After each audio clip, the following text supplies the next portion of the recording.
आज हम आपको भारत के दो पड़ोसी देशों में लगी इमरजेंसी से खबरदार करेंगे और ये दो देश हैं श्रीलंका और पाकिस्तान। श्रीलंका में शुक्रवार को हिंसक प्रदर्शनों के बाद राष्ट्रपति ने आर्थिक इमरजेंसी का ऐलान कर दिया। वहीं पाकिस्तान में राजनीतिक इमरजेंसी के हालात बन चुके हैं।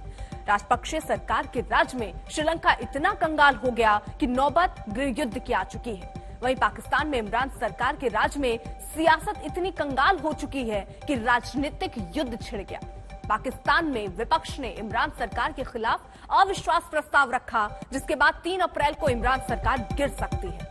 वहीं श्रीलंका की जनता में गोटाबाया सरकार के खिलाफ अविश्वास हद से ज्यादा बढ़ चुका है।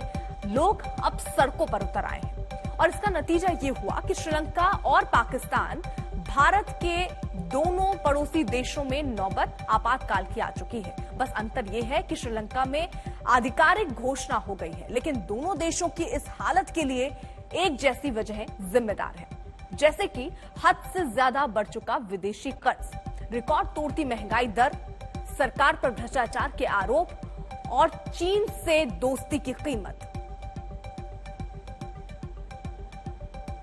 पाकिस्तान में राजनीतिक इमरजेंसी कोई नई बात नहीं है, उसका तो इतिहास ही है कि वहां कोई भी प्रधानमंत्री 5 साल राज नहीं कर पाया। लेकिन श्रीलंका में आपातकाल के हालात अभूतपूर्व हैं। ये भारत के लिए भी खबरदार होने वाली खबर है, जिसका आज हम संपूर्ण विश्लेषण करेंगे। लेकिन पहले श्रीलंका से आज तक की ये ग्राउंड रिपोर्ट देखिए, ताकि आप हालात की गंभीरता को समझ पाएं।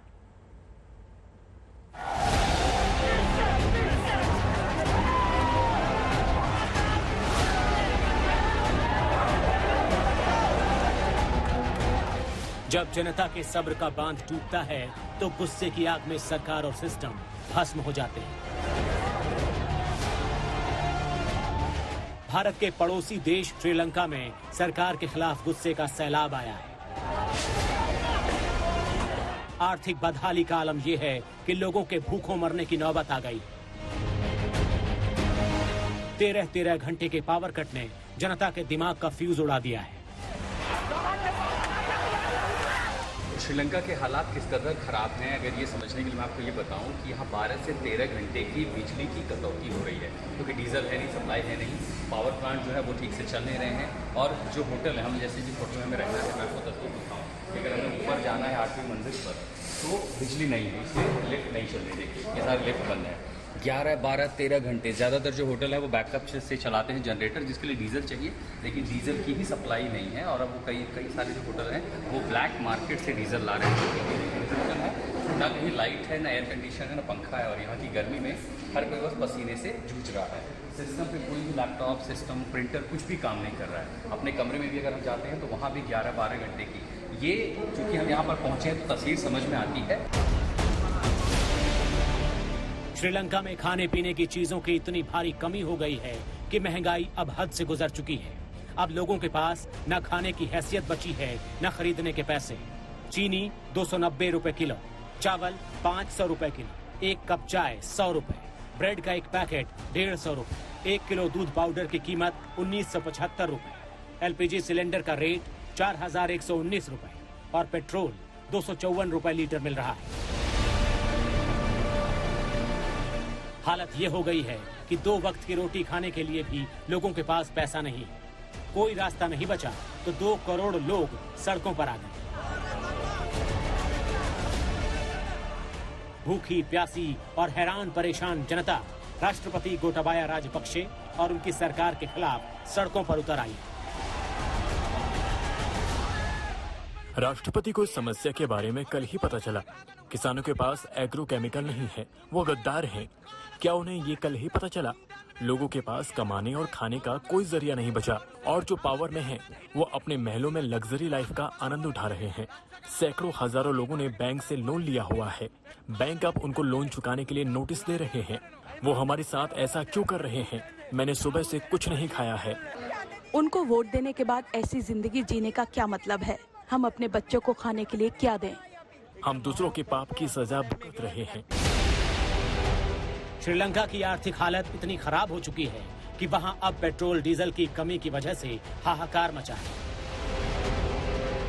देश के सभी पेट्रोल पंपों पर वाहनों की लंबी लंबी लाइनें लगी, लेकिन डीजल उपलब्ध नहीं है। जिसकी वजह से बसें और ट्रक सड़कों पर खड़े हो चुके हैं। मैं सुबह 3 बजे से पेट्रोल भरवाने के लिए खड़ा हूँ। हम रेत ट्रांसपोर्ट करते हैं। उन्होंने 3 गाड़ियों में भरने के बाद ही कह दिया था कि डीजल खत्म हो गया है। वो कह रहे हैं कि देश में फ्यूल आ रहा है, लेकिन यहाँ फ्यूल नहीं है। क्या ऐसा पहले भी हुआ है? अगर आप ठीक से देश चला नहीं सकते तो इस्तीफा दे दे। श्रीलंका में शहर शहर जनता सड़कों पर उतरकर प्रदर्शन कर रही है, लेकिन दिवालिया हो चुकी श्रीलंका की गोटाबाया सरकार अब सरेंडर कर चुकी है। इस अभूतपूर्व स्थिति का सामना कर रही श्रीलंकाई जनता को नेताओं ने उनकी किस्मत के भरोसे छोड़ दिया है। मेयर छिप गया है। उसको कहो बाहर आकर हमारी समस्या का समाधान करने के लिए। हमें काम करने के लिए बिजली चाहिए। किसी भी पॉलिटिकल पार्टी का कोई भी नेता यहाँ मौजूद नहीं है। वो इतने छोटे से देश को भी ठीक से चला नहीं पा रहे हैं। श्रीलंका की जनता शुक्रवार रात को कोलंबो में सड़कों पर उतर आई थी। 5000 से ज्यादा लोगों की गुस्साई भीड़ में राष्ट्रपति गोटाबाया राजपक्षे के घर की तरफ रैली निकाली, जिसके बाद हालात इतने खराब हो गए कि पहले से ही भूखी प्यासी जनता पर श्रीलंकाई पुलिस और सेना की लाठियां कहर बनकर टूट पड़ी, जिसके बाद राष्ट्रपति गोटाबाया राजपक्षे ने पूरे श्रीलंका में आपातकाल लागू कर दिया, क्योंकि हालात अब उनके वश में नहीं रहे। अभियोगात्मक अवस्थावकයි। मैं मुश्किल वक्त में आपको संबोधित कर रहा हूँ। मैं जानता हूँ जरूरी चीजों की कमी और कीमत बढ़ी है। मैं उन सभी समस्याओं को लेकर संवेदनशील हूँ जो लोगों ने पिछले 2 महीनों में झेली हैं। मैं जानता हूँ ये हालात कुछ वक्त जारी रहेंगे, फिर भी हम हालात सुधारने के लिए लगातार कोशिश कर रहे हैं। श्रीलंका जिस आर्थिक भंवर में फंस चुका है, उससे बचकर निकल पाना बेहद मुश्किल है। श्रीलंका का वर्तमान और भविष्य घुप अंधेरे में है और दूर दूर तक उम्मीद की कोई रोशनी नजर नहीं आ रही।